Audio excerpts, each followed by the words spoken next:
اور منہ پہ رام رام بغل میں چھری. آپ سوچ رہے ہوں گے بلکہ جان ہی گئے ہوں گے کہ ہم تذکرہ کس کا کر رہے ہیں. ہم تذکرہ کر رہے ہیں ہم اپنے پڑوسی کا جو ہمیشہ ہماری پیٹھ میں چھری گھونپنے کی کوششیں کرتا رہتا ہے. امریکی یونیورسٹی ہے اسٹینفورڈ, اس نے کیا بھارت کا پردہ فاش اور بھارت روایتی اوچھے ہتھ کنڈوں سے باز نہ آیا. بظاہر سامنے مودی سیلاب پر اظہار غم کرتے رہے اور پس منظر یعنی کہ پس پشت بھارتی کارندے ٹویٹر سے حملے کرتے رہے اور 24 اگست کو ٹویٹر نے یہ چوری پکڑ لی. بالکل جی, اسی حوالے سے مزید تفصیلات جانیں گے. ہمارے نمائندے ہمارے ساتھ لئیک الرحمان موجود ہیں. لئیک, یہ بتائے گا اب تو امریکی یونیورسٹی اسٹینفورڈ نے بھی مودی کی یہ جو پالیسی ہے اس کو پردہ فاش کر دیا لوگوں کے سامنے. جی بالکل, اسٹینفورڈ سے پہلے آسٹریلین یونیورسٹی نے اس کے اوپر ایک تحقیق کی تھی اور اب اسٹینفورڈ کی طرف سے یہ بات سامنے آئی ہے. ایک مکمل تحقیق کرنے کے بعد یہ بتایا گیا ہے کہ بھارتی حکمران مودی جہاں ایک طرف سے تو ہمدردی کا اظہار کرتے رہے اور مختلف نوعیت کے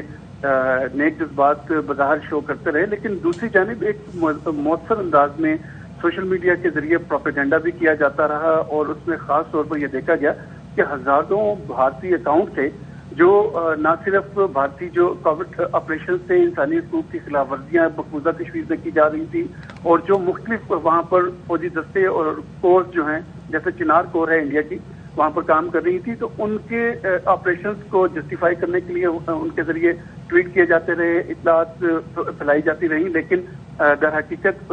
پورا مقصد یہی تھا کہ جو انسانی حقوق کی خلاف ورزیاں ہو رہی ہیں سنگین نوعیت کی اور جو کشمیریوں کے حق خود ارادیت کے حصول کی کوششوں کو دبانے کے ہتھ کنڈے استعمال کیے جا رہے ہیں, ان تمام چیزوں کو منظر عام پر اور انٹرنیشنل دنیا کے سامنے لانے سے روکنا تھا. اس ساری صورتحال میں ہزاروں مختلف جو بھارتی اکاؤنٹ ہیں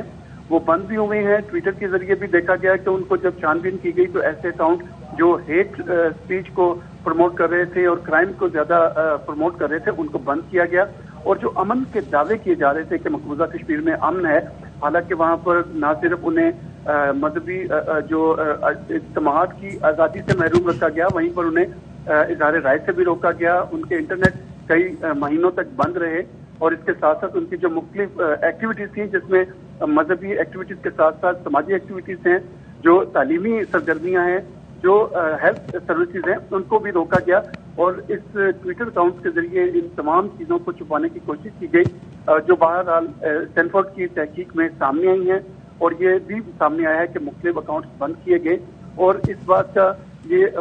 واضح ایک ثبوت ہے کہ بھارت مقبوضہ کشمیر میں صورتحال کو دبانے کے لیے کوششیں کرتا رہا ہے اور عالمی رائے عامہ کو دوسری طرف گمراہ کرنے کے لیے بھی یہ کوششیں جاری رہی ہیں بھارت کی جانب سے. چلیں جی, بڑی بین الاقوامی ذلت کا سامنا کرنا پڑا ہے مودی سرکار کو ایک بار پھر سے. بہت شکریہ جی لئیک الرحمان, ہمارے نمائندے ہمارے ساتھ موجود تھے. اور ظاہر ہے کہ ہم آج سے پہلے نہیں بات کر رہے, اگر آپ اس سے پہلے شریواستو نیٹ ورک کی بات کریں اس کو بھی کس طرح سے بے نقاب کیا گیا تھا. پھر ابھی یہ آپ دیکھ لیں کہ ایک جانب آپ اظہار غم کر رہے ہیں, ایک جانب آپ کہہ رہے ہیں کہ بڑا دکھ ہوا, پس منظر میں آپ اس کے بعد آپ کے کارندے خود کو کشمیری ظاہر کر کے انڈیا میں بیٹھ کے وہ حملے کرتے رہے پاکستان کے اوپر, تو اب وہ بے نقاب ہو گئے. لیکن پھر اینڈ میں ہم یہی کہیں گے کہ شرم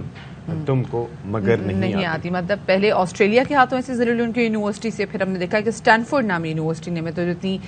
معروف زمانہ یونیورسٹی ہے, ٹھیک ہے, پریسٹیجس یونیورسٹی میں جس کا شمار ہوتا ہے, اب اس کی تحقیق میں بھی آ گیا ہے کہ کس طریقے سے بھارت اوچھے ہتھ کنڈے اپنائے ہوئے ہیں.